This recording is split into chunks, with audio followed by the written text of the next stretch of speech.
Clara's blind fingers extracted the bullet from the stranger's shoulder as his blood soaked her kitchen table, unaware that the men hunting him would burn her cabin to ashes by morning.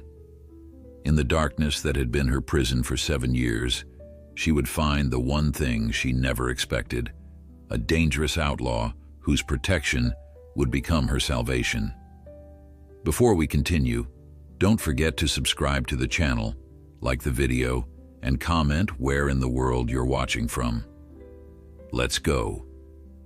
The first time Clara Winters touched the face of the man who would change her life, her fingers trembled.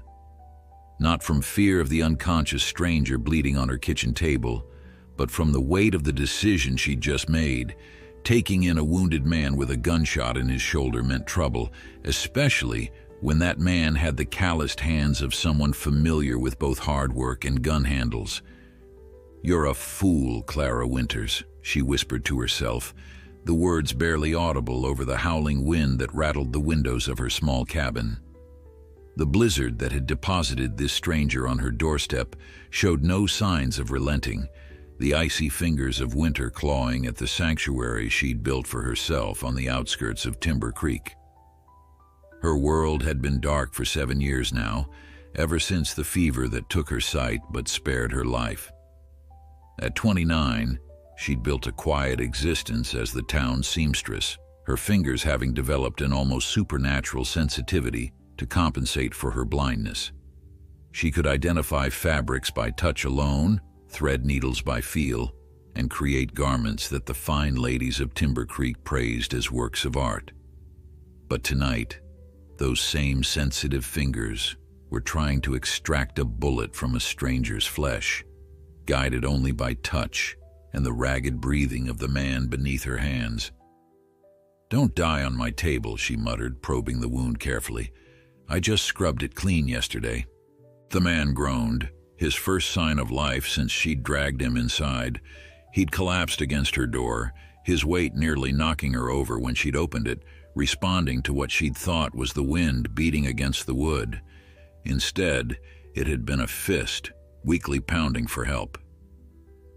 "Water," he rasped, his voice like gravel dragged across stone. Clara reached for the cup she'd prepared, placing it against his lips. "Small sips," she instructed. "You've lost blood. Too much too fast will make you sick." He complied, and she felt the subtle shift in his body as he tried to look at her. "You're blind," he stated, no question in his tone.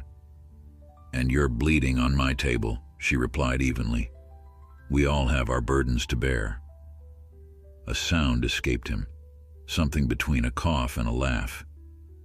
"Yours seems more permanent than mine, ma'am."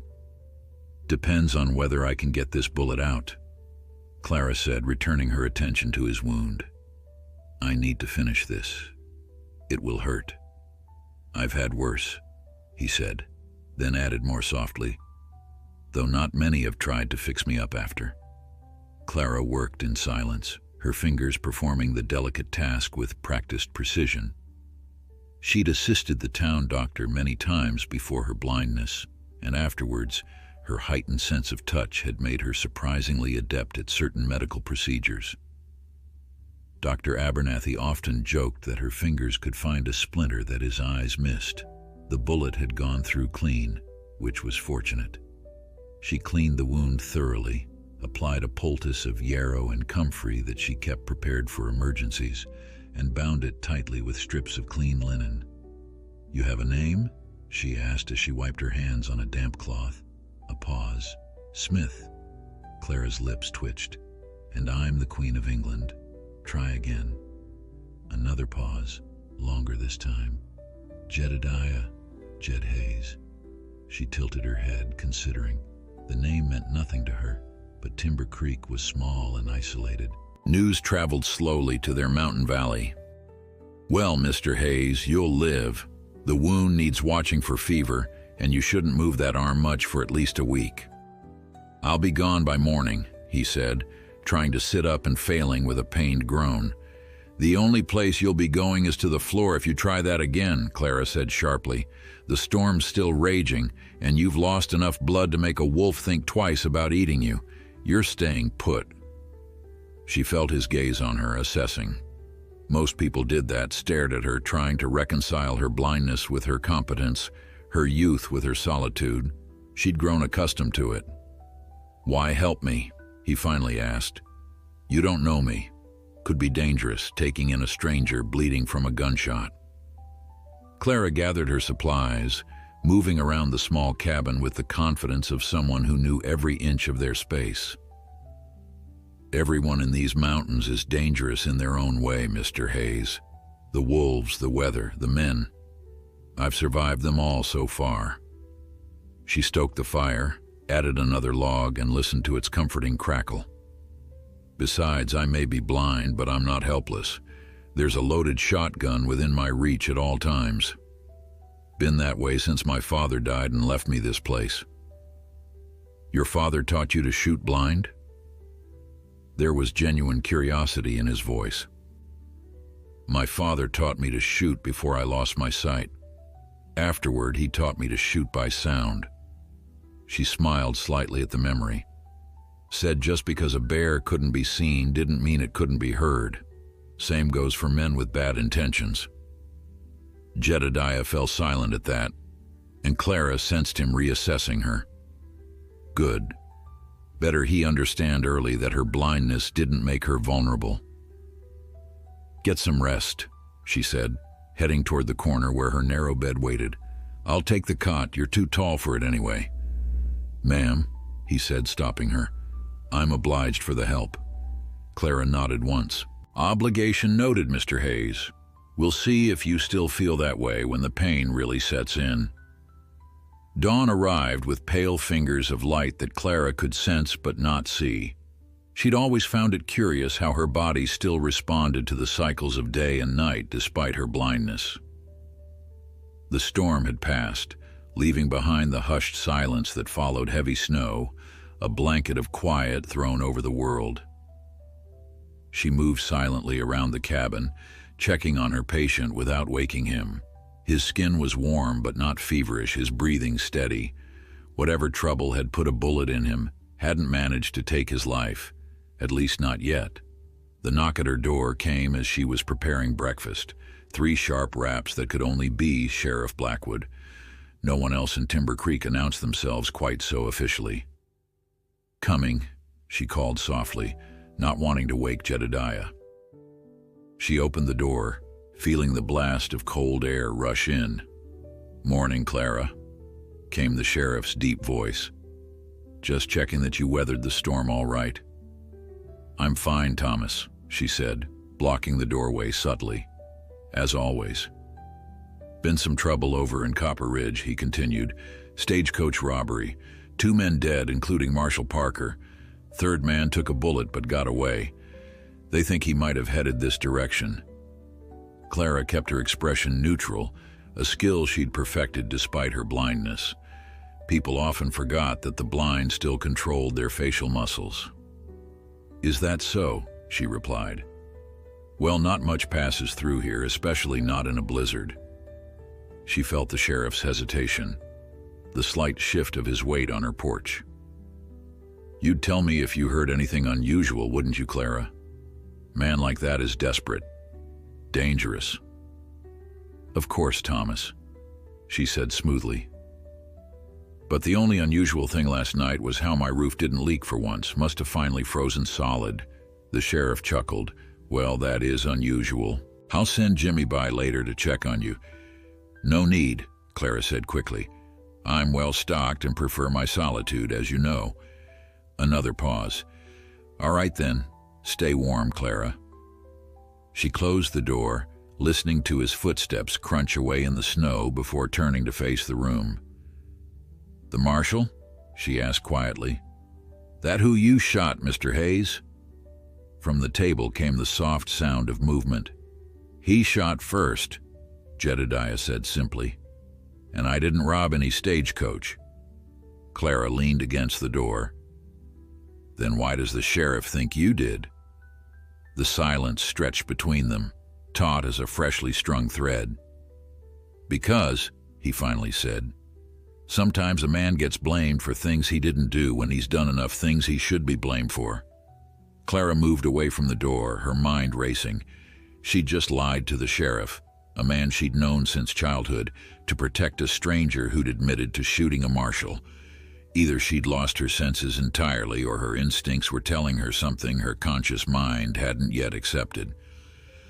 "You're thinking you've made a mistake," Jedediah said quietly from the table. Clara snorted softly. "You claim to read minds now, Mr. Hayes?" "Don't need to read minds to recognize regret," he replied. "I've seen enough of it."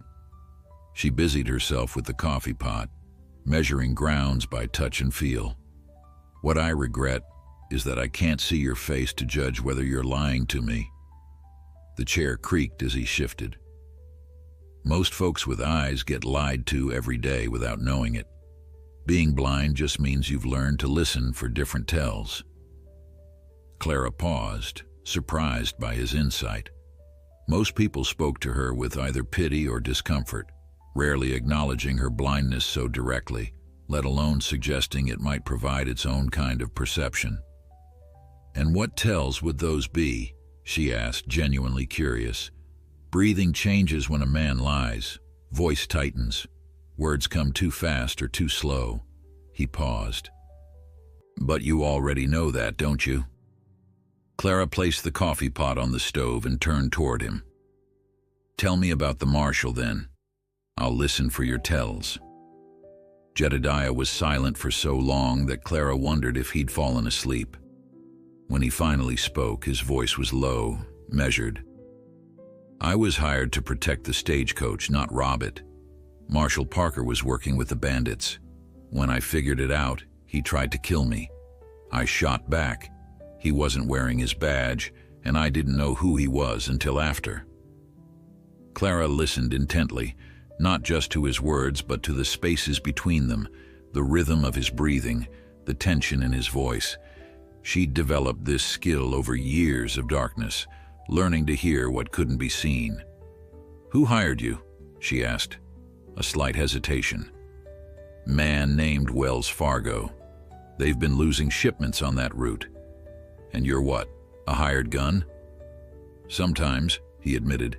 "Sometimes I track people, find things that are lost, solve problems that need solving." Clara moved to the table and sat across from him. "A gun for hire with a conscience. That's a rare breed, Mr. Hayes." "Not claiming to be a saint," he said, and she heard the grimace in his voice as he shifted his wounded shoulder. "Just saying I didn't rob that coach or murder anyone." Clara considered this. She'd felt no deception in his voice, none of the subtle changes that usually accompanied lies. Either he was telling the truth or he was better at lying than most. "The sheriff will be back," she said finally, "and he'll bring others. Killing a marshal, justified or not, brings trouble that doesn't blow away with the storm." "I'll be gone as soon as I can ride," Jedediah promised. "Won't bring more trouble to your door." Clara stood and moved to her work table by the window, where various sewing projects waited. Her fingers found the half-finished shirt she'd been working on for the mayor's son. "You can barely stand, let alone ride," she said, threading a needle with practiced ease. "And if you leave now, you'll freeze or bleed to death. Either way, they'll find your body and trace it back to me, the woman who helped the marshal's killer escape." She felt his eyes on her as her fingers worked the fabric. Most people were mesmerized by watching her sew. The precision of her stitches, despite her blindness, often left them speechless. "Why did you help me?" he asked again. Clara's hands stilled. It was a fair question, one she'd been asking herself since dragging him across her threshold. "My father always said we reveal our true character not by how we treat those who can help us, but by how we treat those who cannot," she said quietly. "A wounded man at my door during a blizzard needed help, regardless of who he was or what he'd done. Simple as that. Simple as that." She resumed her sewing. "Though I may reconsider if you turn out to be a poor patient." A soft chuckle escaped him, followed by a pained hiss. "Fair enough." They settled into a companionable silence, broken only by the crackling fire and the soft sounds of Clara's needle through fabric. She found herself oddly comfortable with this stranger's presence, despite the danger he represented. "Tell me about your blindness," he said suddenly, "if that's not too forward." Most people avoided the subject entirely, dancing around it with awkward euphemisms. His directness was refreshing. "Fever," she replied. 7 years ago, I was 22, helping Dr. Abernathy tend to sick children at the school. I caught it myself, survived when some didn't, but woke to darkness." "And you taught yourself to continue as a seamstress?" Clara's lips curved slightly. "I was already a seamstress. I just had to learn new ways of doing what my hands already knew. Texture became my color. Patterns lived in my memory, and necessity is a demanding teacher." "That it is," he agreed softly. By midday, Jedediah's fever had risen. Clara bathed his forehead with cool cloths, concern growing as his skin burned beneath her touch. He drifted in and out of consciousness, occasionally muttering names and places she didn't recognize. "Elizabeth," he called once, his voice breaking on the name. "Run." Clara pressed a cup of willow bark tea to his lips. "Drink," she urged. "It will help with the fever." He complied, then grabbed her wrist with surprising strength. "They'll come for me," he warned, suddenly lucid. "Men who won't care that you're innocent in this." "I'm hardly innocent," she replied, gently extricating herself. "I knowingly harbored a wanted man." "You don't understand," he insisted. "These aren't lawmen. The marshal wasn't the only corrupt one. There's others. Powerful men who won't want me testifying about what I saw." Clara sat back, processing this new information. "You're saying this goes beyond a stagecoach robbery?" "Gold shipments disappearing for months, officials looking the other way. I was hired to find out why." His voice weakened. "Found out more than I should have." Before she could question him further, he slipped back into fevered sleep. Clara sat beside him, her mind turning over this revelation. If he was telling the truth, the danger was far greater than she'd imagined. Evening brought the sound of horses approaching, more than one, moving slowly but deliberately. Clara tensed, reaching for the shotgun she kept by the door. But instead of a knock, she heard hushed voices, then the crunch of snow as someone circled around the back of her cabin. They weren't announcing themselves, weren't calling out. These weren't neighbors coming to check on her welfare. "Jedediah," she whispered urgently, shaking his good shoulder. "Someone's here." He stirred, consciousness returning in stages. "How many?" he asked, his voice barely audible. "At least 3, maybe 4, she whispered back, circling the cabin. With effort, he pushed himself upright. "Not the sheriff," he said grimly. He'd announce himself. "These are the men I warned you about." Clara's heart pounded. "What do we do? Is there a back way out?" "Root cellar door, but they'll see our tracks in the snow," she replied. Before he could respond, a voice called out, cold, professional, devoid of the local accent. "We know you're in there, Hayes. Send out the woman and we'll let her live." Clara's fingers tightened around the shotgun. "They're lying," she whispered. "They won't let either of us live." "You're right," Jedediah agreed, his voice strained as he forced himself to stand. "They can't leave witnesses." She heard him stumble, followed by the soft grunt of pain as he caught himself against the table. His fever hadn't broken, and the wound would be screaming with every movement. He was in no condition to fight, let alone run. "Hayes," the voice called again. "You've got 1 minute before we burn the place down around you." Clara's mind raced. Her cabin, her sanctuary and livelihood, threatened with destruction. But more importantly, their lives hanging by a thread that grew thinner with each passing second. "The root cellar," she said suddenly. "It connects to an old mining tunnel. My father used it during heavy snowstorms to check his traps without fighting through drifts." "How far does it go?" About half a mile opens near the creek, but they'll track us easily in the snow. Jedediah moved closer, his breathing labored. We need a distraction. Clara nodded, already moving toward the corner where she kept her supplies. I have coal oil for the lamps and some blasting powder my father kept for clearing stumps. Blasting powder?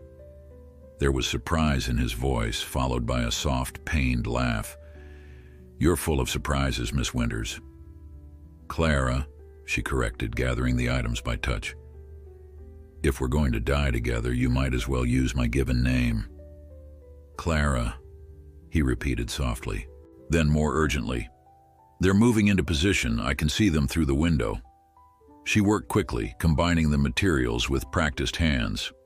When I give the signal, we go through the trapdoor behind the stove. Take the shotgun. I'll need my hands free to guide us.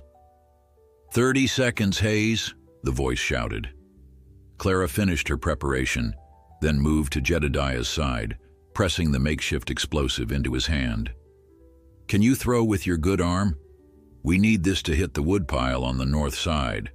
His fingers brushed hers as he took the bundle. I can manage. She guided him to the window, positioning him. On 3, throw, then follow me immediately. She took a breath. 1, 2, 3. The window shattered as Jedediah hurled the bundle. Clara was already moving, dragging him toward the stove and pulling it away from the wall with strength born of desperation. Her hands found the iron ring of the trapdoor as shouts erupted outside. The explosion rocked the cabin, the concussion slamming against her eardrums as the woodpile went up in flames. Gunfire followed immediately, wild, panicked shots fired at shadows and movement. Now, Clara pulled the trapdoor open and pushed Jedediah toward the opening. She felt him hesitate. Go, I'm right behind you. He dropped down and she followed, pulling the trapdoor shut above them. The root cellar was cool and damp, smelling of earth and the vegetables she'd stored for winter. She found Jedediah in the darkness, her hands reaching unerringly for his arm. This way, she whispered, guiding him toward the narrow tunnel entrance. Stay low and follow the right wall. There are support beams every few feet. Mind your head. Above them, boots thundered across the cabin floor. Voices shouted in confusion and anger. The fire would spread quickly, consuming the dry wood of her home. Everything she owned, every stitch of the life she'd built from darkness and determination, would soon be ash. Clara pushed the grief away. Survival first, mourning later. They're not here, a voice shouted overhead. Check outside. The tunnel narrows ahead, she warned Jedediah as they moved deeper into the earth. It gets tight for about 20 feet. His breathing was labored, each exhale carrying a soft groan of pain. The fever and exertion were taking their toll, but there was no time to rest. Almost there, she encouraged, though the tunnel's exit was still several hundred yards ahead. Just keep moving. You should go ahead, he managed between ragged breaths. I'm slowing you down. Clara's grip on his arm tightened. I don't abandon wounded men at my door, and I don't abandon them in tunnels either. Keep moving, Mr. Hayes. Jed, he said softly, if we're going to die together, you might as well use my given name. Despite everything, she smiled in the darkness. Fair enough, Jed. They continued in silence, the sounds from above fading as they moved deeper into the tunnel. The air grew colder, fresher as they neared the exit. Clara felt the subtle change in pressure, the whisper of winter wind reaching them from ahead.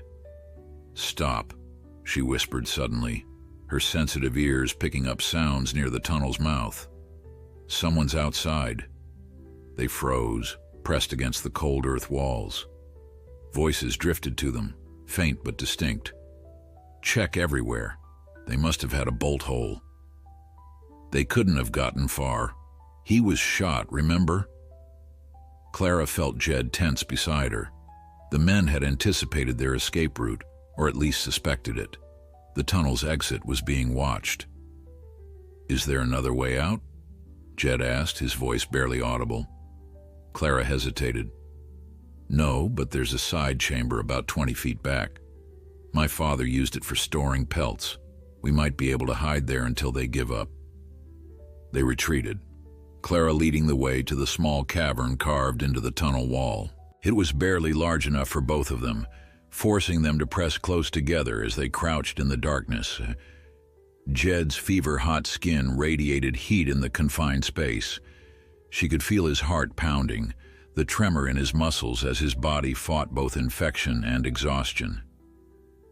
"Who are these men?" she whispered. "What did you discover that's worth all this?" He was silent for so long that Clara thought he might have passed out. When he finally spoke, his voice was thin with pain, but resolute. "Gold shipments from the Blackwater mine have been disappearing for months. The owners thought it was simple robbery, hired me to investigate." He paused, gathering strength. "What I found was a conspiracy reaching all the way to the territorial governor. The mine's producing twice what's being reported. The difference is being skimmed by officials who are supposed to be protecting it. And Marshall Parker was part of this. He was their enforcer, made sure nobody asked too many questions." Another pause, longer this time. "I found ledgers, names, dates, amounts, enough to hang half the officials in the territory." Clara processed this information. "And you have these ledgers? Hidden. That's why they can't just kill me. They need to know where they are first." Footsteps echoed in the tunnel, multiple men moving with purpose, no longer bothering to mask their approach. They'd found the entrance and were coming through. "How many bullets in that shotgun?" Jed asked quietly. "2, Clara replied. "Not enough." "Give it to me. When they get close enough, I'll buy you time to run." Clara's hand found his face in the darkness, her fingers tracing the contours of his jaw, feeling the stubble and the strong bone structure beneath. It was her way of seeing him, of connecting with the man who was offering to die for her. "No," she said firmly, "there's another way." Her other hand reached for the small knife she kept in her boot, a skinning blade sharp enough to slice through hide like butter. In the darkness of the tunnel, with men who relied on sight approaching, her blindness was no longer a disadvantage. "What are you thinking?" Jed whispered. "They're looking for a wounded man and a blind woman," Clara replied, her voice taking on a hard edge he hadn't heard before. "They're not expecting us to be hunters rather than prey." She leaned closer, her lips nearly touching his ear as she outlined her desperate plan. As she spoke, she felt him straighten slightly beside her, strength returning to his posture. The footsteps grew louder, lantern light flickering on the tunnel walls. Clara squeezed Jed's hand once, then melted into the darkness of the tunnel, invisible not despite her blindness, but because of it. Clara moved through the darkness with silent confidence, her bare feet making no sound on the packed earth. In the world of the blind, darkness was not an enemy, but a constant companion. These men, with their lanterns and eyes, would be searching for what they could see. She would use what they couldn't. The tunnel forked subtly just before the storage alcove, a detail she hadn't mentioned to Jed. The secondary passage, narrower and lower, ran parallel to the main tunnel for about 30 feet before rejoining it. Her father had shown her every inch of these passages, making her memorize them by touch and step count after her blindness, insisting that one day her life might depend on it. He'd been right. She slipped into the secondary passage, counting steps as she moved. The men's voices grew louder, echoing confusingly in the tunnel system. "They've got to be in here somewhere. Check that opening on the right." Clara froze, realizing they'd discovered the alcove where Jed was hiding. She heard the metallic click of a gun hammer being pulled back. "Come out now, Hayes, or I start shooting blind." Clara reached the junction where the passages reconnected, positioning herself behind the men who were now clustered near the alcove's entrance. 3 of them, based on the voices and footfalls. The lantern light created a bubble of visibility, that paradoxically blinded them to the deeper shadows beyond. She gripped her skinning knife. She was no killer, had never so much as slaughtered a chicken, but these men had burned her home and would murder them without hesitation. Necessity, that harsh teacher, was giving another painful lesson. "Last chance, Hayes," the lead man called. The shotgun roared in response, the deafening blast in the confined space followed by a scream of pain. Jed had waited until they were clustered together before firing, maximizing the effectiveness of the scattered shot. Clara moved the instant the echo began to fade, using the momentary confusion to her advantage. She grabbed the rearmost man from behind, her knife finding the soft spot beneath his ear with terrible precision. He made a wet, gurgling sound as he collapsed. "What the hell?" another shouted, swinging wildly in the darkness as the lantern clattered to the ground. The flame guttered but held, casting monstrous leaping shadows along the tunnel walls. The second shotgun blast took the man in the chest, lifting him off his feet and slamming him against the tunnel wall. He slid down, leaving a dark smear on the rough stone. The third man fired blindly into the alcove, his pistol shots deafening in the confined space. Clara heard Jed grunt in pain. Fresh rage surged through her as she launched herself at the shooter, her small frame connecting with his larger one with enough force to stagger him. They went down together, wrestling in the dirt. He was stronger, but Clara fought with the desperate ferocity of someone who had already lost everything except the wounded man she was determined to protect. Her knife found flesh once, twice, before a powerful blow knocked it from her grip. Hands closed around her throat, squeezing with murderous intent. Clara clawed at his face, feeling stubble and then the soft give of an eye beneath her thumb. The man howled, his grip loosening just enough for her to suck in a precious breath. A shot rang out, impossibly loud and close. The pressure on her throat vanished as the man collapsed heavily on top of her, suddenly limp. Clara pushed him off, gasping, her throat burning. "Clara." Jed's voice, weak but urgent. "Here," she rasped, crawling toward the sound. Her hands found him slumped against the alcove wall, the empty shotgun beside him and a pistol, taken from one of the fallen men, in his grip. "You're hurt," she said, her sensitive fingers finding fresh blood on his side. One of the wild shots had found him. "Not as bad as them," he replied, his voice tight with pain. "That was one hell of a plan." Clara tore a strip from her petticoat, packing it against his new wound. "We need to move. There could be more." "Outside, most likely," Jed agreed, waiting by the exit. Clara helped him to his feet, supporting his weight as best she could despite her smaller frame. "Then we won't use the exit. Not yet." She guided him deeper into the tunnel, past the bodies of the men who'd tried to kill them. The reality of what they'd done, what she'd done, would hit her later, she knew. For now, survival remained the only priority. "There's a chamber ahead," she explained as they staggered forward, "where the tunnel passes near an underground spring. We can rest there, tend your wounds." "You're full of secrets, Clara Winters," Jed murmured, his voice fading with each word. "Stay with me," she urged, "just a little farther." The chamber was as she remembered, the air noticeably damper, the sound of trickling water, a constant soft music in the darkness. She eased Jed down to the ground, propping him against the wall before feeling her way to the spring. She tore more strips from her petticoat, soaking them in the cold water before returning to clean his wounds. The original shoulder injury had reopened, and the new wound in his side, while not deep, was bleeding steadily. "Those men," she said as she worked, "they weren't lawmen." "Hired guns," Jed confirmed, wincing as she cleaned the wound. "Working for a man named Wilcox. He's the territorial judge appointed by the governor, supposedly to investigate the missing shipments." "The fox guarding the henhouse," Clara murmured. "Exactly. When I realized how high this went, I copied the ledgers, hid the originals. Was planning to take them to the federal marshal in Denver when Parker caught up to me." He paused, his breathing labored. Never expected they'd burn down a blind woman's house to get to me. Clara's hand stilled. They were willing to kill us both without a second thought. These aren't men who leave loose ends. No, Jed agreed softly. They're not.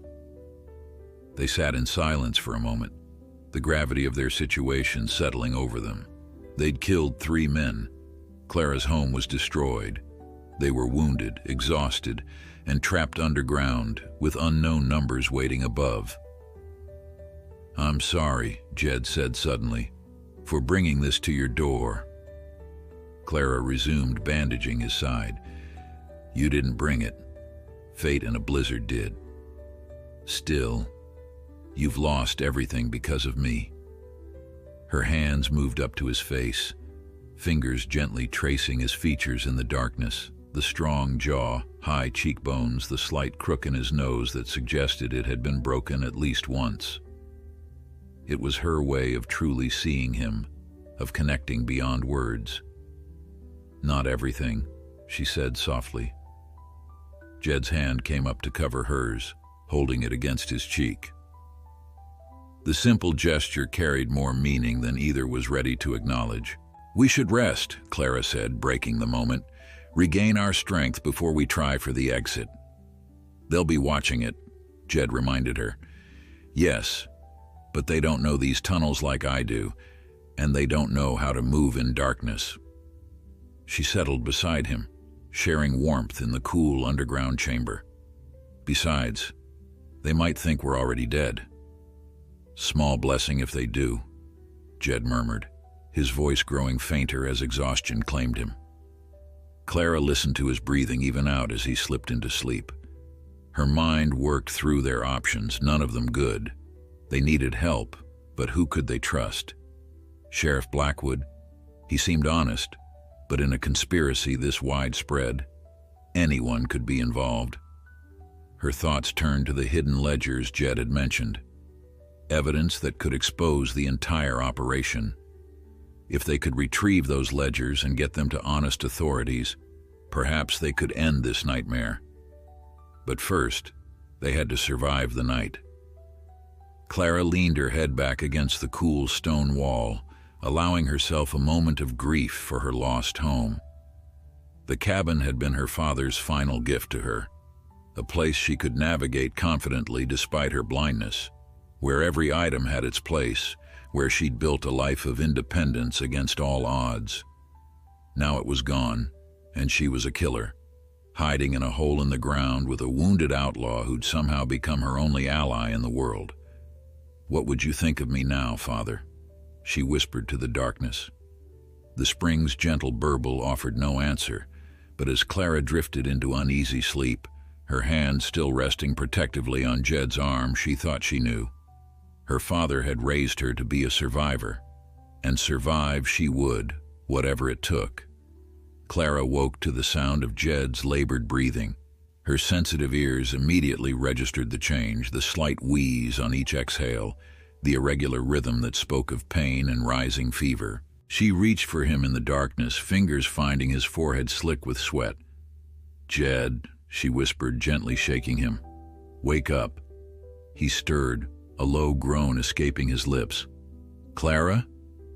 Your fever's worse, she said, concern evident in her voice, and your breathing's changed. He tried to sit up, then fell back with a sharp hiss of pain. Not surprised. Bullet in my side might have nicked something important. Clara's stomach tightened with fear. Without proper medical attention, infection would spread. The cold underground chamber, while providing temporary refuge, was no place for a man with worsening wounds. We need to get you to a doctor, she said. Can't trust doctors, Jed muttered. Not with Wilcox's men watching every move in town. Then we need the supplies to treat you properly. Clara stood, orienting herself in the darkness. How long was I asleep? Few hours maybe, hard to tell down here. She nodded, decision made. I'm going to the tunnel exit to check if it's clear. If it is, I can make it to Martha Grayson's farm. It's about 2 miles from here. But she keeps to herself and has no love for town officials. She might help us." "Too dangerous," Jed protested weakly. "They could still be watching." "They're looking for a man with a woman," Clara pointed out. "A single blind woman stumbling through the woods at night will look like a survivor who managed to escape the fire, nothing more." "And if they catch you?" His voice was tight with worry that surprised her with its intensity. "They won't," she said with more confidence than she felt.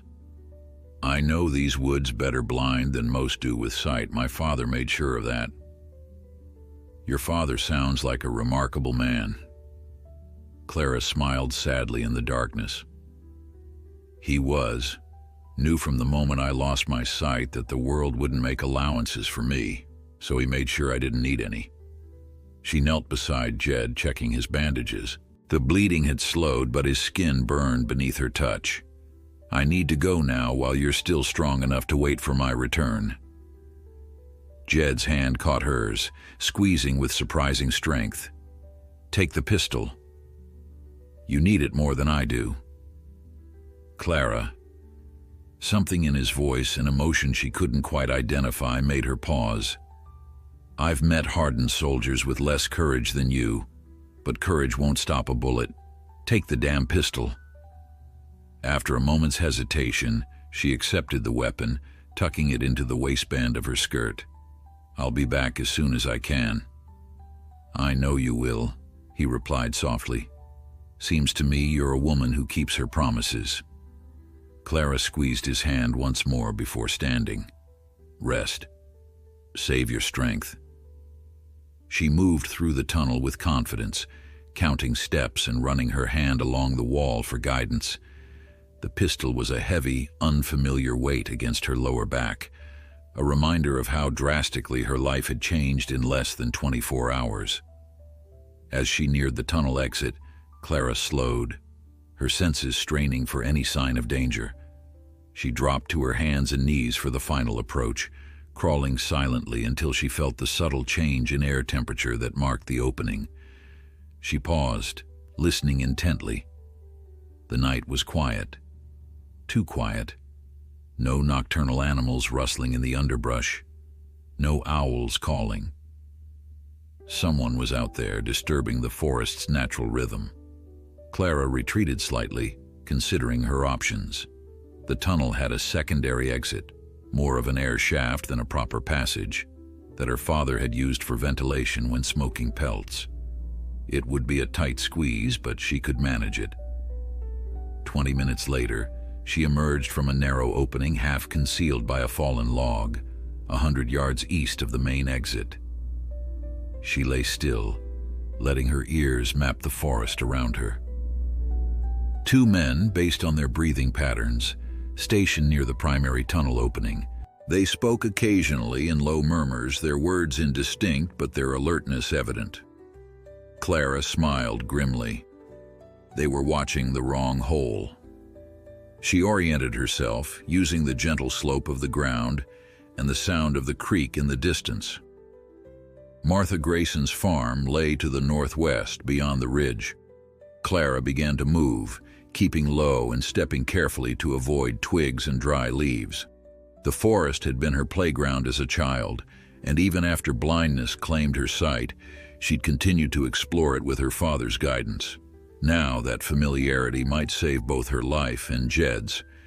She'd covered perhaps half a mile when she heard horses approaching. Clara froze, then quickly concealed herself beneath a low-hanging spruce, pulling the branches around her. The riders passed within 20 feet of her position, moving slowly, searching. Their lanterns cast dancing shadows through the trees, but Clara remained motionless, hardly daring to breathe until the sounds faded into the distance. It took her nearly 2 hours to reach Martha Grayson's farm, moving slowly and stopping frequently to listen for pursuers. By the time she approached the small cabin, Clara's nerves were stretched to breaking point, every sound in the darkness a potential threat. She knocked softly on the door, praying that Martha would be alone. After a long moment, she heard movement inside, then the unmistakable sound of a shotgun being cocked. "Who's there?" Martha's voice, rough from years of smoking a corncob pipe, carried clearly through the door. "It's Clara Winters, Martha," she replied quietly. "I need help." A pause, then the sound of a bolt being drawn back. The door opened a crack. "Lord have mercy, girl. Heard your place burned down. Thought you were dead." "Not yet," Clara said grimly. "Though some people are trying to remedy that." The door opened wider. "Get in here before someone sees you." Clara stepped inside, immediately enveloped by the familiar smells of Martha's cabin: tobacco, herbs hanging to dry, the faint mustiness of a home occupied by a solitary person who didn't much care about housekeeping. "You're in a state," Martha observed bluntly. "Covered in dirt and blood.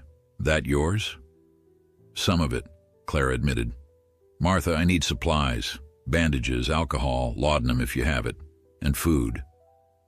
"Burning cabin weren't accident, was it?" The older woman moved around the small space, gathering items.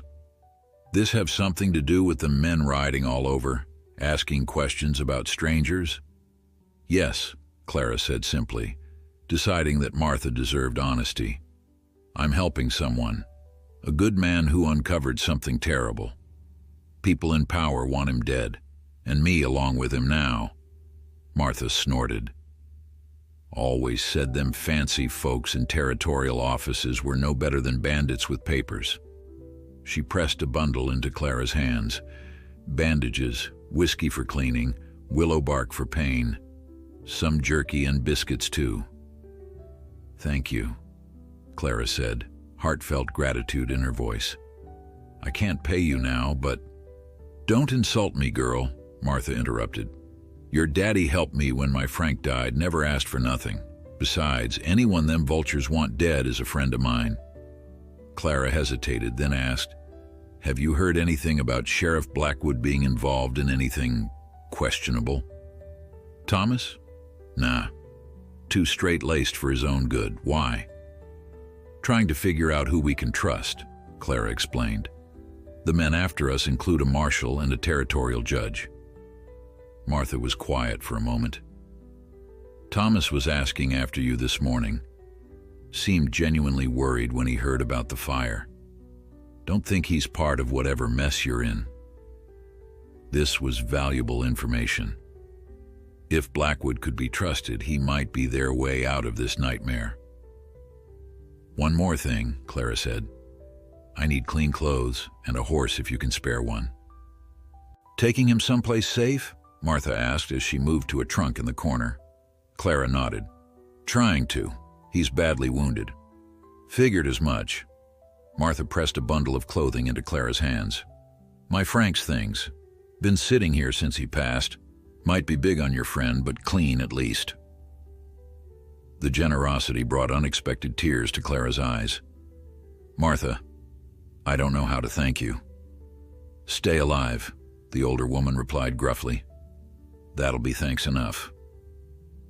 20 minutes later, Clara was mounted on Martha's sturdy mare, supplies secured in saddlebags, a rough map of safe paths memorized from Martha's directions. As she prepared to leave, Martha caught the mare's bridle. "Girl," she said quietly, "this man of yours, he worth all this?" Clara thought of Jed waiting in the darkness, of his courage and the unexpected tenderness in his voice when he'd insisted she take the pistol, of the connection forming between them that defied explanation. "Yes," she said simply. "He is." Martha nodded once. "Then go get him." The return journey proved far quicker on horseback, though Clara's nerves remained taut as bowstrings. She approached the secondary tunnel entrance with caution, dismounting and leading Martha's mare to a small copse of trees where the horse would be hidden from casual observation. "Stay quiet, girl," she whispered, tethering the animal securely. She retrieved the supplies from the saddlebags and made her way to the narrow opening, pausing to listen for any sign of danger before slipping inside. The tunnel felt colder than before, the air heavier with moisture. Clara moved quickly, concern for Jed propelling her forward.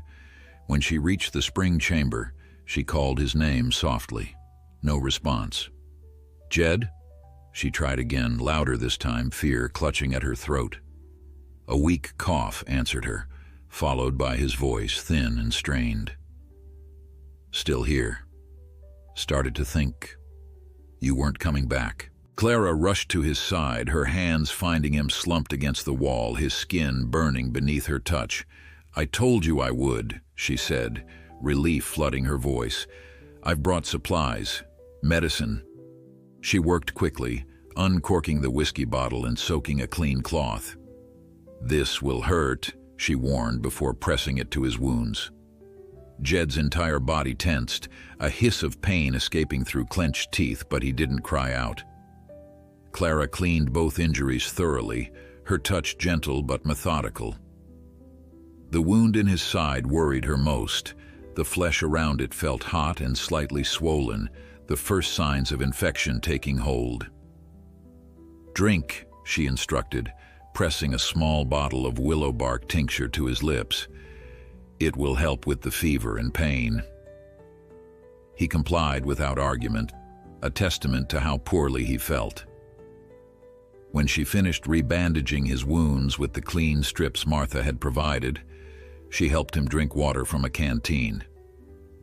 You're a better nurse than many I've known with medical training, he murmured.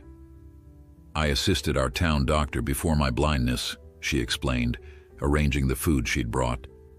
Afterward, he still taught me what I could do by touch. Said my fingers could find inflammation his eyes sometimes missed. Your doctor sounds as wise as your father. Clara smiled slightly. They were the same person. Dr. Abernathy was my father. Ah, Jed said softly. That explains a few things. She placed a piece of jerky in his hand. Eat. You need strength. While Jed ate slowly, Clara outlined what she'd learned. Sheriff Blackwood isn't involved in the conspiracy, according to Martha. He was genuinely concerned when he heard about the fire. Can we risk trusting him? Jed asked between careful bites. I'm not sure we have much choice, Clara admitted. You need a real doctor, and we need protection while we figure out how to expose what you've discovered. Jed was quiet for a moment. The ledgers are hidden in the hollow of a lightning-struck oak about 5 miles east of town. I marked it with 3 notches at eye level. Eye level doesn't help me much, Clara said with a wry smile. Despite his condition, Jed chuckled softly. About 5.5 feet up, you'd feel them if you ran your hand along the trunk. Clara nodded, committing the information to memory. We should move as soon as you're able. I've got Martha's horse waiting, and I brought clean clothes for you. Where will we go? There's an old trapper's cabin Martha told me about. It's been abandoned for years, but the roof is sound. It's far enough from town that we might be safe there while you recover. And then what? His voice carried a weight beyond physical pain. These men won't stop, Clara. They have too much to lose. Then we make sure they lose it all, she said firmly. We get the ledgers to someone who can't be bought. A federal marshal from Denver like you planned. Jed's hand found hers in the darkness, his calloused fingers squeezing gently. You've already lost your home because of me. I won't let you lose your life too. Clara turned her hand to interlace their fingers. My life is mine to risk, Jedediah Hayes, and I've decided you're worth the gamble. The simple honesty of her words hung between them, neither acknowledging how much meaning they carried. Clara cleared her throat, breaking the moment. Can you stand? We should try to reach the cabin before dawn.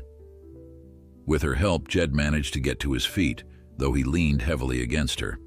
The clean clothes from Martha, a flannel shirt and sturdy trousers that had belonged to her late husband, hung loose on his frame, but were vastly better than his blood-stained garments.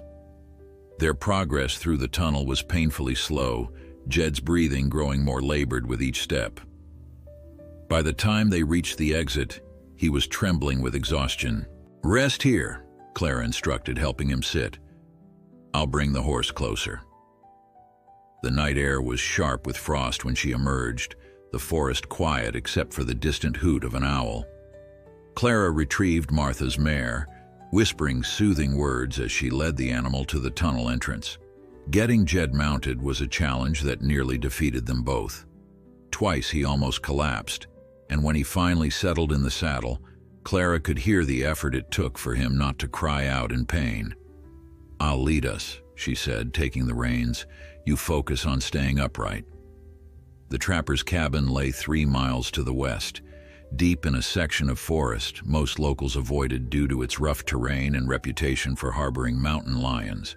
Clara moved confidently despite her blindness, one hand on the mare's bridle, the other holding a branch she used to feel the path ahead. Dawn was breaking when they finally reached the cabin, the forest coming alive with birdsong around them.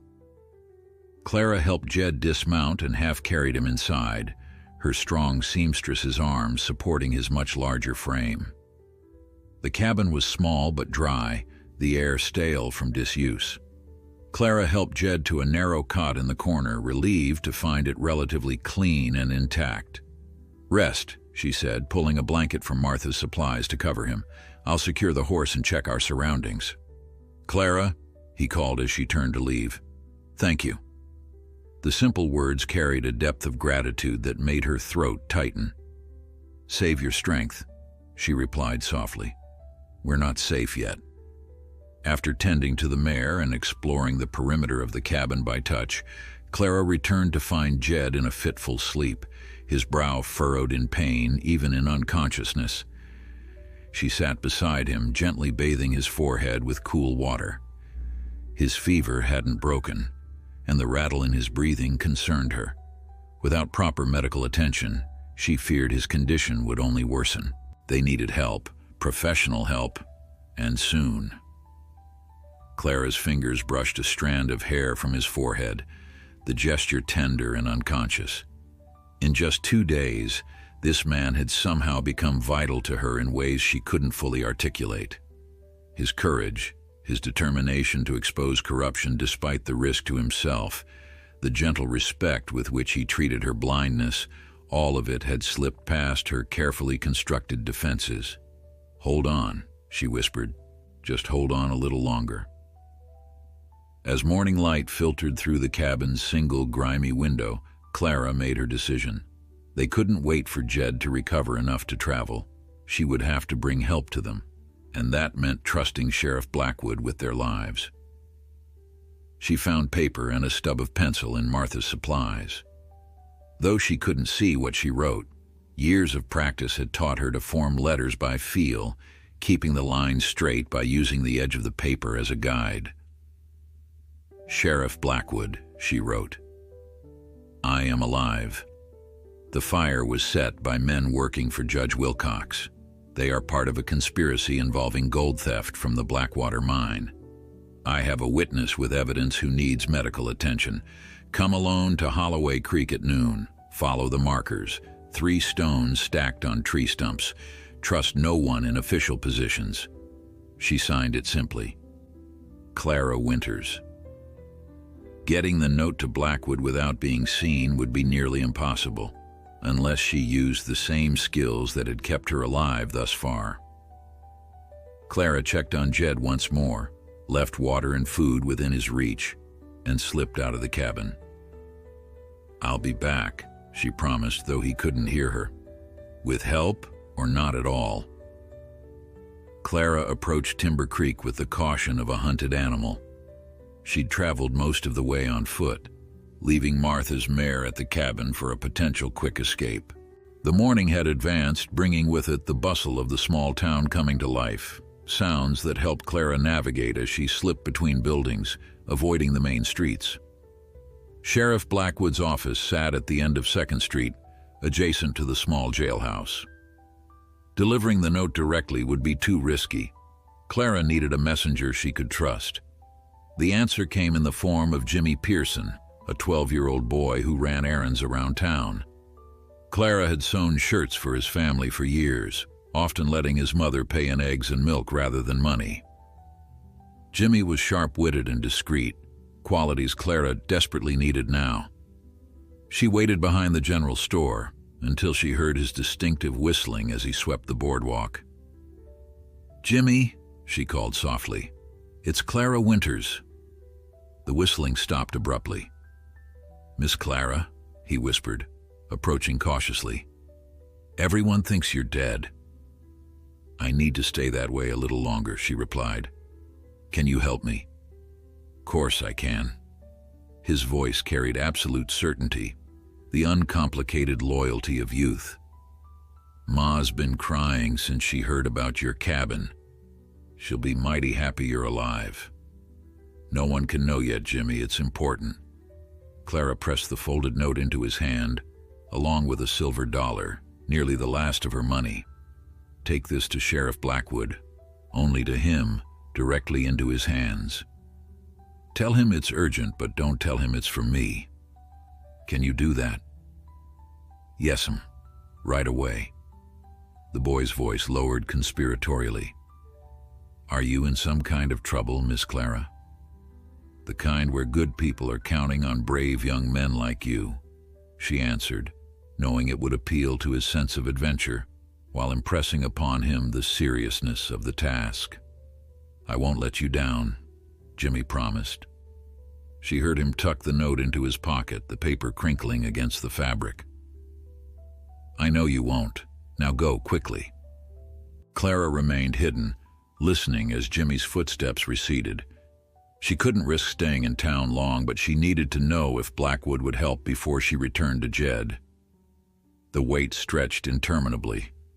Clara counted minutes by her heartbeats, straining her ears for any sound of approaching danger. Finally, she heard Jimmy's footsteps returning, quicker now, with purpose. "Miss Clara," he whispered. "Here," she replied softly. "Sheriff says to tell you he'll be there.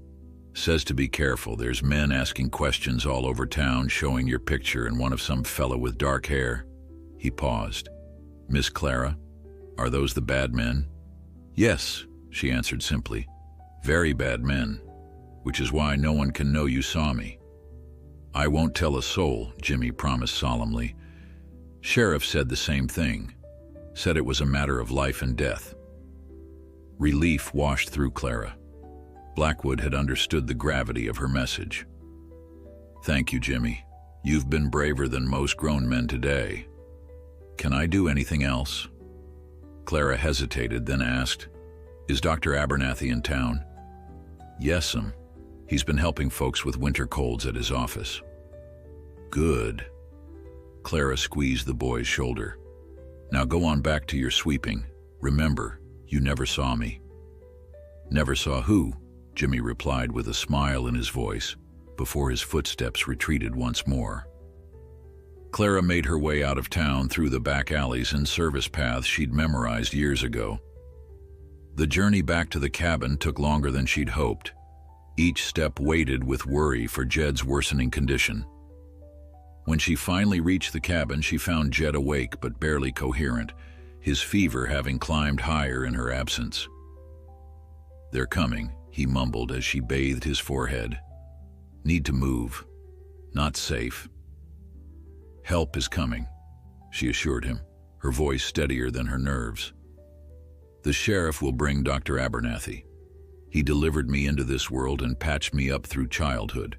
If anyone can help you, it's him." "Trust him?" Jed asked, his voice fading. "With my life," Clara replied without hesitation. "And now with yours." She tended to him through the morning, changing his bandages and coaxing water between his parched lips. His condition continued to deteriorate, his skin burning beneath her touch, his breathing becoming more labored. Clara found herself praying, something she hadn't done since losing her sight, begging whatever might be listening to spare this man she barely knew yet somehow couldn't bear to lose. Shortly before noon, she heard horses approaching. Clara retrieved the pistol Jed had insisted she take, positioning herself near the door, ready to defend them both if necessary. "Clara," Sheriff Blackwood's voice called. "It's Thomas. I've brought Dr. Abernathy." She lowered the pistol, relief weakening her knees. "We're here," she called back, opening the cabin door. Boots thumped on the wooden porch, followed by the familiar gait of her father's oldest friend. "My God, child," Dr. Abernathy's voice cracked with emotion. "When Thomas showed me your note, I could scarcely believe it." "There's time for reunions later," Clara said, stepping aside. "He's inside, burning with fever." The men entered quickly. Clara heard the doctor's sharp intake of breath as he saw Jed. "Gunshot wounds," he observed grimly. "This man should be dead." "He would be if not for Clara," Sheriff Blackwood said, his deep voice carrying newfound respect. "Thomas, help me move these supplies inside." Clara stood by as Dr. Abernathy examined Jed, listening to the older man's muttered observations with growing concern. "Infection's setting in," he confirmed. "But you've done remarkably well under the circumstances, Clara. Clean bandaging, proper wound care. Your father would be proud." "Can you help him?" she asked, the question barely above a whisper. "I believe so," the doctor replied, already unpacking his medical bag. "I've brought laudanum, surgical tools, and proper antibacterial agents, but he'll need constant care for several days." Sheriff Blackwood returned, closing the cabin door behind him. "Place looks secure. I've tethered the horses out of sight." His voice shifted, becoming more official.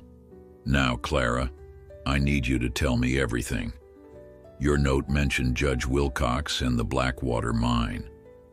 Clara sat at Jed's bedside, holding his hand as Dr. Abernathy began his work. She recounted everything, finding Jed wounded at her door, the men who burned her cabin, the conspiracy reaching to the highest levels of territorial government. "These are serious accusations," Blackwood said when she finished. "Wilcox is a powerful man. We'll need concrete evidence." "The ledgers," Clara said, remembering Jed's words. "Hidden in a lightning-struck oak 5 miles east of town, marked with 3 notches. They contain records of the stolen gold, names, dates, everything needed to expose them." The sheriff was silent for a moment. "I always knew something wasn't right with those mine shipments. Too many armed escorts for too little reported gold." He paced the small cabin. "If what you're saying is true, we're dealing with corruption at levels I can't fight alone." "You don't have to," Dr. Abernathy spoke up, his hands steady as he worked on Jed's wounds. "I have a nephew in Denver, federal marshal's office. Man of impeccable integrity. If we can get these ledgers to him, he'll ensure justice is served." "How do we do that with Wilcox's men watching every road?" Clara asked. "First things first," Blackwood said. "I need to see those ledgers, confirm what we're dealing with. Then we can make a plan." Dr. Abernathy finished cleaning Jed's wounds, repacking them with proper medicine. "He needs rest now. The laudanum will keep him comfortable, but the next day will be critical." Clara's fingers tightened around Jed's hand. "I'm not leaving him." "Wasn't suggesting you should," the doctor said gently. "You've saved his life twice over already, but you need rest too, Clara." Sheriff Blackwood moved toward the door. "I'll retrieve those ledgers tonight. Tomorrow we'll decide our next move." He paused. "Clara, I'm sorry about your home. When this is over, the town will help rebuild it." "Thank you, Thomas," she said, the simple kindness nearly undoing her composure. After the men had settled arrangements for keeping watch, Dr. Abernathy pulled Clara aside. "You care for this man," he observed quietly. "More than just as a patient." Clara didn't deny it. "He risked everything to expose corruption that's harming innocent people." "How could I not?" The doctor's weathered hand patted hers. "Your father always said you had the clearest moral compass of anyone he'd ever known. Seems he was right." As night fell, Clara sat vigilant by Jed's side. Her world narrowed to the sound of his breathing, which grew steadier under the doctor's care. Against all odds, they had found allies, safety, and a path forward, if only Jed would survive to see it. Dawn broke with Sheriff Blackwood's return, his boots heavy on the cabin's porch. Clara, who had dozed in a chair beside Jed's cot, woke instantly. "Thomas," she called softly, not wanting to disturb Dr. Abernathy, who slept in the corner. "It's me," he confirmed, closing the door behind him. Something in his voice, a tight, controlled anger, told Clara he'd found what they were looking for. "You have the ledgers?" she asked, rising to meet him. "I have them." The sheriff placed something on the table, several books based on the sound. "And they're worse than I imagined.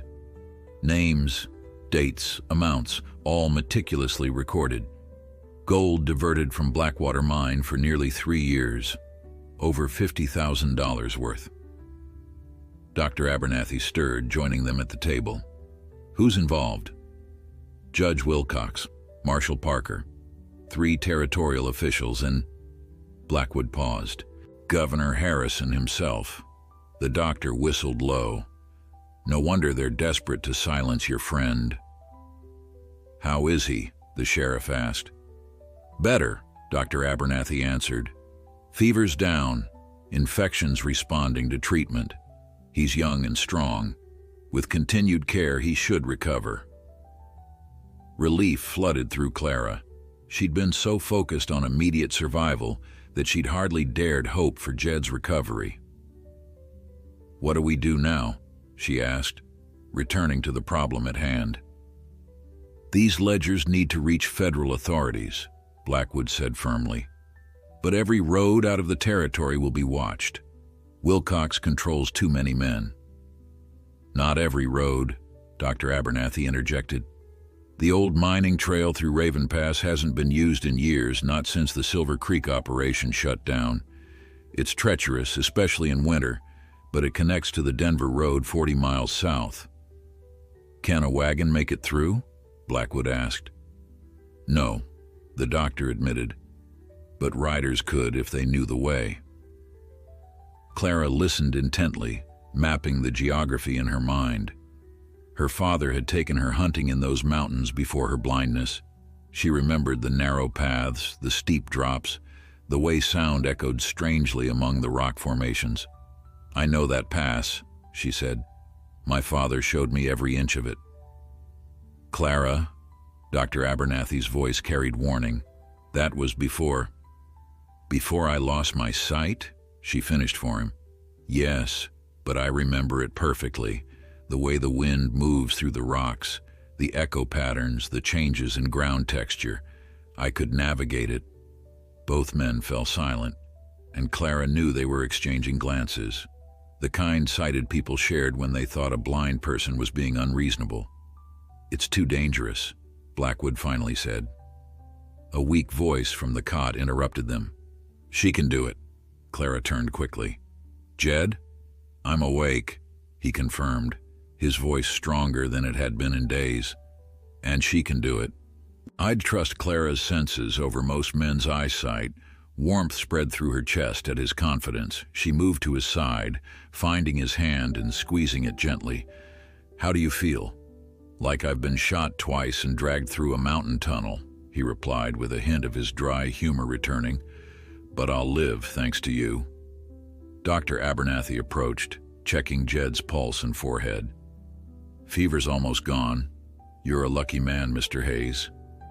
"Luck had nothing to do with it," Jed said, his fingers tightening around Clara's. "Just extraordinary people willing to help a stranger." Sheriff Blackwood pulled a chair closer. "Mr. Hayes, I need to ask you some questions about these ledgers." Over the next hour, Jed explained everything: how he'd been hired to investigate the missing gold shipments, how he'd discovered the complex scheme of false reporting and diverted ore, how Marshal Parker had caught him copying the incriminating records. "I knew it reached high," Blackwood said when Jed finished, "but the governor himself, that changes everything." "Which is why they won't stop looking for us," Jed said grimly. "Not until we're dead, or those ledgers are destroyed." As if summoned by his words, the distant sound of horses reached Clara's sensitive ears. multiple riders, moving with purpose rather than the casual pace of travelers. "Someone's coming," she warned, rising quickly. "At least 4 riders still about a mile out." The men fell silent, listening. After several seconds, Sheriff Blackwood shook his head. "I don't hear anything." "Trust me," Clara insisted. "They're coming from the east, following the creek bed." Dr. Abernathy didn't question her. "Clara's hearing is exceptional. If she says riders are coming, they are." "How did they find us?" Blackwood wondered, moving to peer out the cabin's single window. "Doesn't matter," Jed said, struggling to sit up. "We need to move." Clara turned to the sheriff. "Is there another way out of this valley?" "There's a game trail that leads up to the ridge," he replied. "Steep but passable. It connects to the path toward Raven Pass eventually." "Then we split up," Clara decided, the plan forming as she spoke. "You take the ledgers through Raven Pass to Denver. Jed and I will create a diversion, make them think we're heading north toward the territorial border." "No," Jed protested. "Too dangerous." "It's our best chance," she insisted. "You're still too weak to make the journey through the pass, and I know these forests better than anyone. We can evade them long enough for the sheriff to get those ledgers to federal authorities." Dr. Abernathy spoke up. "She's right, and I'll go with the sheriff. My nephew will act immediately once he sees those records." The sound of approaching riders grew louder. Clara could now pick out individual horses by their gaits. "We don't have time to argue," she said. "Thomas, Edwin, take the ledgers and go. Now." Something in her voice, a natural authority that brooked no argument, spurred the men into action. Within minutes they had gathered the essential supplies, dividing them between the 2 groups. "There's a cave system in the northern hills," Clara told Blackwood as he prepared to leave. "My father used to trap there. If we're not found before then, we'll meet you there in 3 days." The sheriff clasped her hand firmly. "You're the bravest woman I've ever known, Clara Winters." "Not brave," she corrected with a small smile. "Just stubborn." As the men slipped out the back of the cabin toward the ridge trail, Clara helped Jed to his feet. He was remarkably improved but still weak, leaning heavily against her. "This is madness," he muttered as she guided him toward the door. "I should be protecting you, not the other way around." "We protect each other," Clara replied simply. "That's what partners do." The word hung between them, carrying weight beyond their immediate circumstances. Jed's hand found her face, his calloused fingers gently tracing her cheek in a gesture that mirrored how she saw him. "Clara Winters," he said softly, "if we survive this, I have something important to ask you." Her heart stuttered, but the approaching riders demanded their attention. "Then I suggest you stay alive to ask it," she replied, forcing lightness into her voice. "Now come on. We need to leave obvious tracks heading north, then double back through the stream to mask our actual path." They slipped out of the cabin just as the riders crested the far hill. Clara led with confidence born of necessity, guiding Jed through the underbrush with silent efficiency. They left clear evidence of their passage before wading into the icy creek that would hide their true direction. As they moved deeper into the forest, Clara realized that for the first time since losing her sight, her blindness was not a disadvantage but their greatest asset. In the dense woodland, with pursuers closing in, her acute hearing and perfect mental mapping of the terrain made her not just Jed's equal but his salvation. "Left here," she whispered, guiding him around a deadfall she'd detected by the subtle change in air currents. "There's a hollow beneath that fallen cedar where we can rest." Jed followed without question, absolute trust in his movements. As they concealed themselves in the natural shelter, his arm slipped around her waist, pulling her close against the winter chill. "I was wrong before," he murmured against her hair. "About what?" "When I said I'd trust your senses over most men's eyesight." His voice carried a smile. I'd trust them over any man's, including my own. They remained hidden as darkness fell, the temperature dropping sharply with the setting sun. Clara listened intently to the sounds of their pursuers combing the forest, distant shouts, the occasional gunshot fired in frustration, horses crashing through underbrush. "They're splitting up," she whispered to Jed, her ear pressed to the cold earth. 3 groups, 2 heading north following our false trail, 1 circling back toward the cabin. "Smart," Jed replied, his breath warm against her cheek in their close quarters. "They're covering all possibilities." Clara nodded, calculating distances and directions in her mind. "The eastern path should be clear soon. We can make it to higher ground before dawn." Jed shifted beside her, a soft hiss of pain escaping his lips despite his efforts to contain it. "Your wounds?" she asked, concern evident in her voice. "I'll manage," he assured her. But Clara's sensitive fingers detected the fresh dampness on his bandages. "You're bleeding again," she said. "The stitches must have torn when we fled." "Occupational hazard of being shot," he replied with forced lightness. "Don't worry about it." "Don't tell a seamstress not to worry about stitching," Clara retorted, reaching for the small medical kit Dr. Abernathy had left them. "I need to redress it before we move again." Working by touch in the near-total darkness, Clara cleaned and rebandaged his wounds with practiced efficiency. Her fingers lingered on his skin, noting with relief that no fever had returned. "You've done this before," Jed observed quietly. "Tended wounds in darkness." "Many times," she confirmed. "After I lost my sight, my father made sure I could still assist him. Said my fingers could feel infection before eyes could see it. We treated miners, trappers, travelers, anyone who needed help." "He sounds like a remarkable man." "He was." Clara finished securing the bandage. "He believed everyone deserved care regardless of who they were or what they'd done. He taught me to look for the person beneath the circumstance." "Is that what you're doing with me?" Jed asked, his voice unexpectedly vulnerable. Clara's hands stilled on his chest. "At first, perhaps. Now I'm simply seeing you, Jedediah Hayes." The admission hung between them, weighted with meaning neither was ready to fully acknowledge. Jed's hand found hers in the darkness, his fingers intertwining with hers in silent understanding. They waited another hour before moving, allowing the search parties to distance themselves further. When Clara finally judged it safe, they emerged from their hiding place, the night air biting at their faces. "Stay close," she whispered, leading the way through the forest with unerring confidence. Her mental map of the terrain guided them along game trails too subtle for most sighted people to detect, avoiding deadfalls and sinkholes by reading the subtle changes in ground texture and air currents. Dawn found them 3 miles east of the cabin, sheltered in a small ravine beside a frozen stream. Jed was weakening, his breathing becoming labored from the exertion.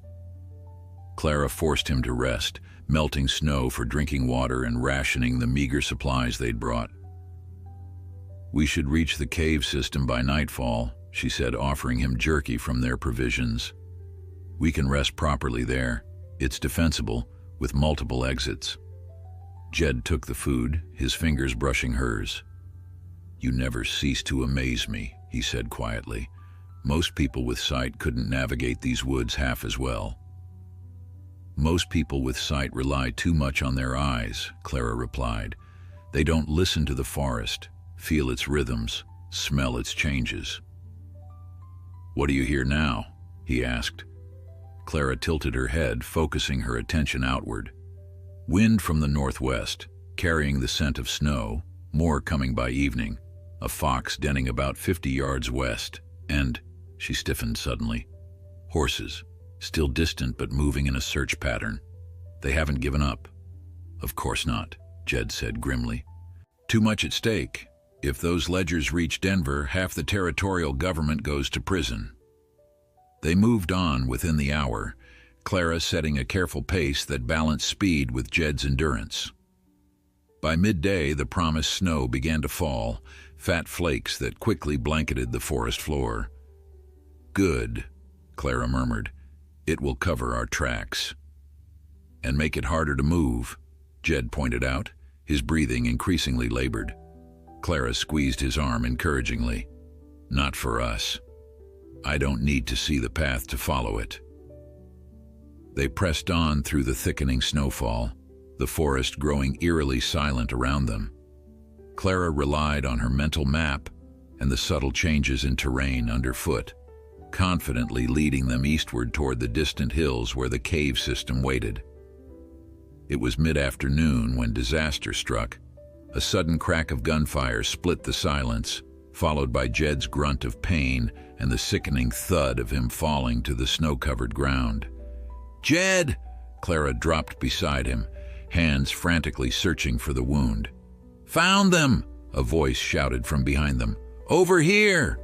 "Go!" Jed gasped, pushing weakly at her hands. "Run, Clara! Get away!"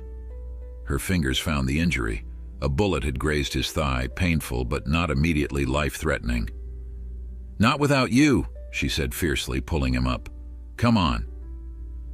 More shouts echoed through the trees as their pursuers converged. Clara half-dragged Jed forward, desperate to reach cover before the men caught up to them. "There's a drop-off ahead," she said urgently. "A ravine with a creek at the bottom. If we can reach it, we can lose them."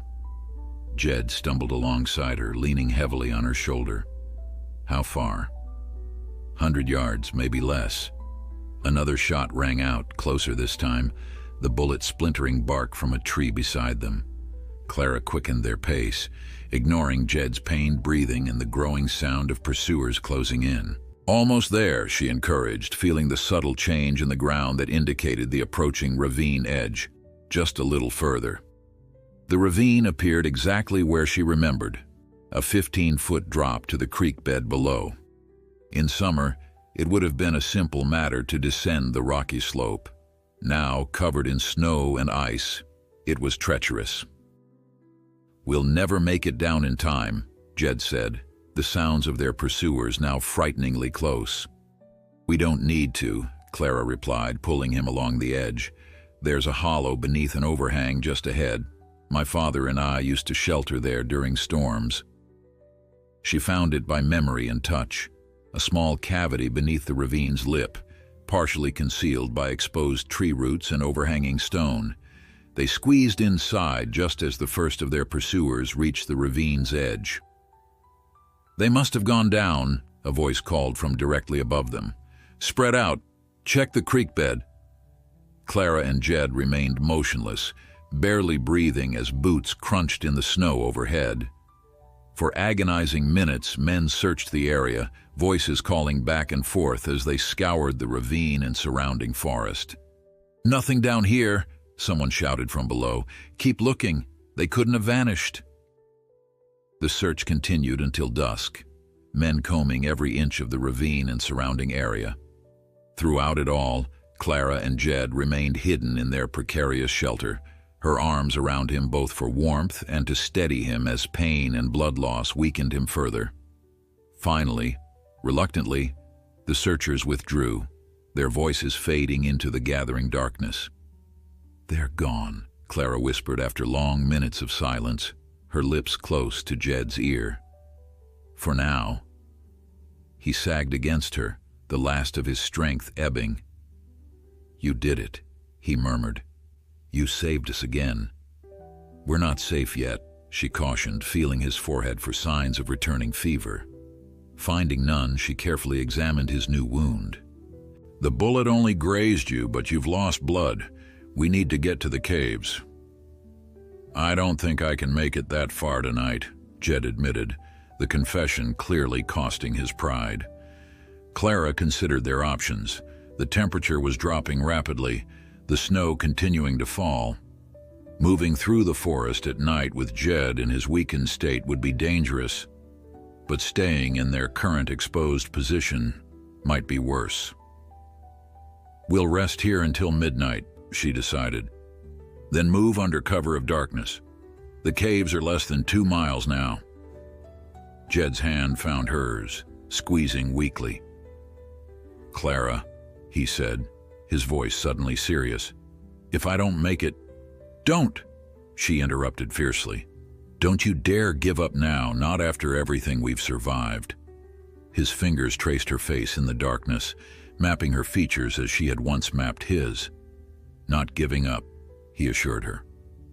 Just need you to know something. In case. Clara caught his hand, pressing it against her cheek. Tell me when we're safe in the caves. Tell me when this is over and we're sitting by a fire somewhere warm with no one hunting us.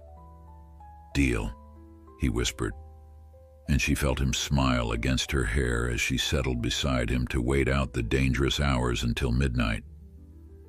Midnight came with bitter cold and absolute darkness. Clara gently roused Jed, who had fallen into a fitful sleep against her shoulder. Time to move, she whispered, helping him to his feet. He swayed dangerously before steadying himself. Lead on, he murmured, his voice thin but determined. They emerged from their shelter into a transformed world. The snow had stopped, leaving behind a pristine blanket that muffled all sound. The air was sharp with cold, each breath painful in their lungs.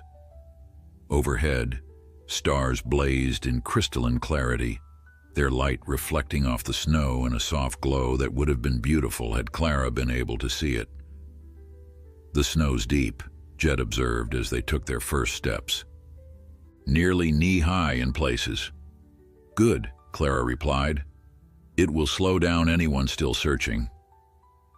She navigated with absolute confidence, finding landmarks by touch and memory that most sighted people would have missed entirely. A particular configuration of rocks, the distinctive shape of an old lightning-struck pine, the subtle change in elevation as the forest floor began to rise toward the hills. All served as guideposts on her mental map. Jed struggled beside her, each step clearly costing him. His breathing grew increasingly labored, and twice he stumbled, nearly pulling them both down. After the second fall, Clara stopped. We need to rest, she insisted. No, he gasped. Keep moving. They'll start searching again at first light. Clara reluctantly pressed on, acutely aware of his weakening condition. She set a path that avoided the deepest snowdrifts, finding game trails where the going was marginally easier. They had covered perhaps a mile when Jed suddenly collapsed, his legs giving out beneath him. Clara knelt beside him in the snow, her hands finding his face burning hot despite the freezing air. Fever's back, she said, fear gripping her heart. We need to get you warm and dry. Leave me, he whispered. Save yourself, Clara. You've done enough.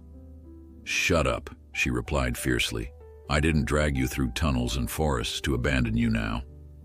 With strength born of desperation, she pulled him upright, shouldering most of his weight. The caves are close, half a mile at most. You can make it. Step by painful step, they continued through the silent forest, Clara drawing on reserves of strength she hadn't known she possessed. Jed fought alongside her, summoning willpower from some deep place within himself to keep moving when his body wanted nothing more than to surrender to the snow and cold.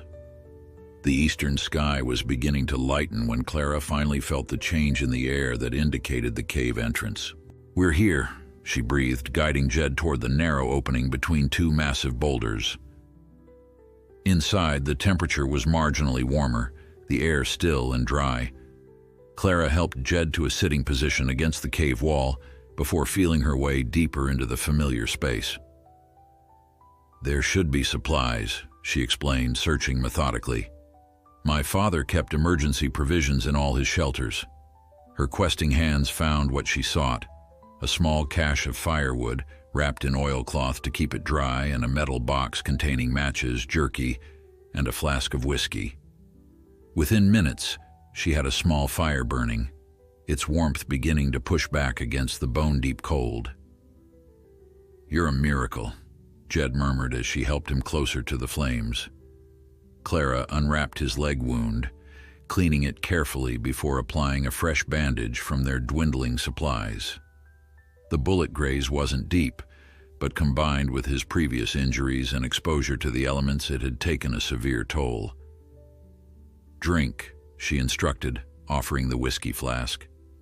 "It will help with the pain and warm you from inside." He complied, then caught her hand as she turned away. "Clara," he said, his voice stronger than it had been in hours, "if I don't get the chance later, thank you for everything." "You'll have plenty of chances to thank me," she replied, trying to sound confident despite her growing concern for his condition. "Now rest. We're safe here for now." The day passed in tense waiting. Clara tended the small fire, rationed their meager supplies, and listened constantly for any sound of approaching danger. Jed drifted in and out of consciousness, his fever rising despite her best efforts to control it. By evening of the third day, when Blackwood and Dr. Abernathy were supposed to meet them, Jed's condition had deteriorated alarmingly.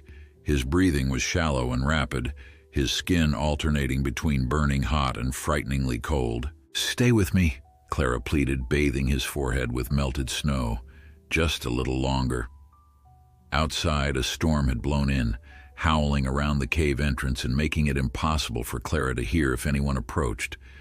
She had positioned herself between Jed and the opening, the pistol ready in her hand, prepared to defend them to the last if Wilcox's men found them.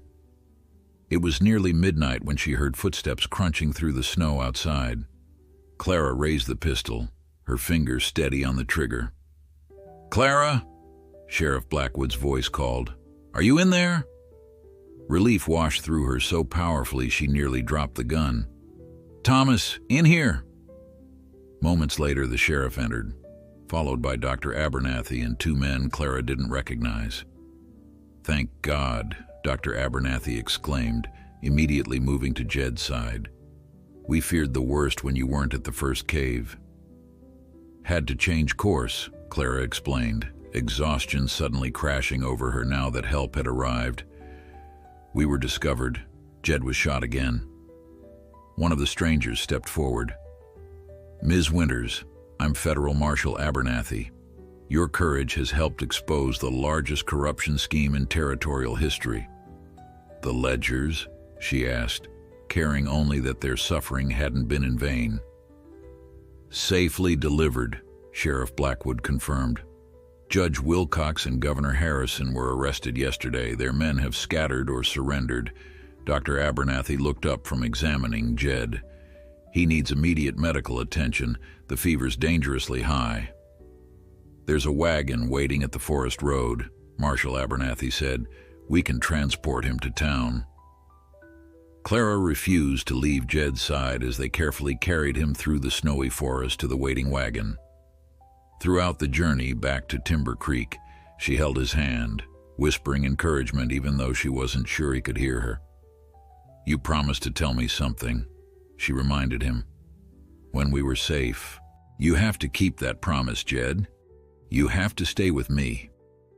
3 days later, Clara sat beside Jed's bed in Dr. Abernathy's clinic, her fingers working a piece of fine linen as she waited for any sign of improvement. The doctor had done everything possible, cleaning the wounds, administering medicines, even performing a minor surgery to remove infected tissue from his side. "It's up to him now," Dr. Abernathy had said gently. "He's fighting hard, Clara. Don't give up hope." She hadn't. Instead, she channeled her worry into sewing, creating a shirt of exceptional quality to replace the one Jed had lost when they treated his wounds. Her needle moved with perfect precision, each stitch exactly where it should be, the collar and cuffs adorned with subtle patterns she created by feel. It was nearly dawn on the 4th day when she felt Jed's fingers twitch in hers. Clara set aside her sewing, leaning forward expectantly. "Clara?" His voice was barely a whisper, rough from disuse. "I'm here," she replied, joy and relief flooding through her. "You're safe. We both are." His hand tightened around hers, Did we win? She smiled, tears slipping down her cheeks. We did. The conspirators are arrested. The mine returned to honest management. You're a hero, Jedediah Hayes. Not me, he said softly. You, my blind guardian angel. Clara laughed despite her tears. Some angel. I dragged you through tunnels, forests, and snowdrifts. Exactly. His voice grew stronger. You saved my life when everyone else would have seen only your limitation. Instead, it was your greatest strength.